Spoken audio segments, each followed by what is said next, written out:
Hi every one. நம்ம 6th Tamil புக்ல Abdul Kalam sir ஒரு கவிஞரை பாராட்டியிருப்பாரு.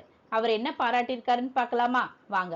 தம்மை ஒத்த அலை நீளத்தில் சிந்திப்பவர் அப்படின்னு சொல்லி அப்துல் கலாம் அவர்கள் நம்மளோட ஒரு பாடல்ல நம்ம பாட புத்தகத்துல இருக்க ஒரு கவிஞரை பாராட்டியிருக்காரு. அவர் பேர் என்ன அப்படின்னா நெல்லை சு முத்து அவர்கள். நெல்லை சு முத்து அவர்கள்.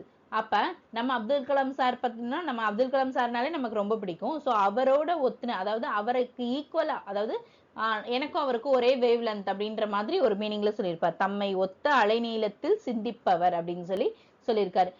நெல்லை சு முத்து அவர்கள் எங்கெங்க வேலை பார்த்திருக்காரு அப்படின்னா விக்ரம் சாராபாய் ரிசர்ச் சென்டர், சதீஷ் தவான் விண்வெளி மையம் மற்றும் இந்திய விண்வெளி மையத்துல வேலை செஞ்சிருப்பாரு.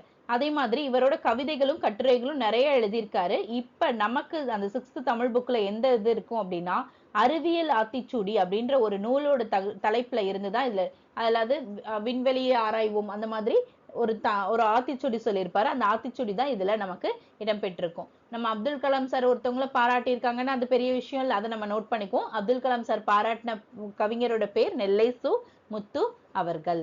ஓகேங்களா? நோட் பண்ணிக்கோங்க. நம்ம சேனல்ல சப்ஸ்கிரைப் பண்ணிக்கோங்க. உங்க ஃப்ரெண்ட்ஸ் எல்லாரோடையும் ஷேர் பண்ணுங்க. வீடியோவை லைக் பண்ணுங்க. அதே மாதிரி நம்ம ஸ்பார்க்ஸ் அகாடமியோட வாட்ஸ்அப் குரூப்ல ஜாயின் பண்ணிக்கோங்க. Thank you all. தேங்க்யூ.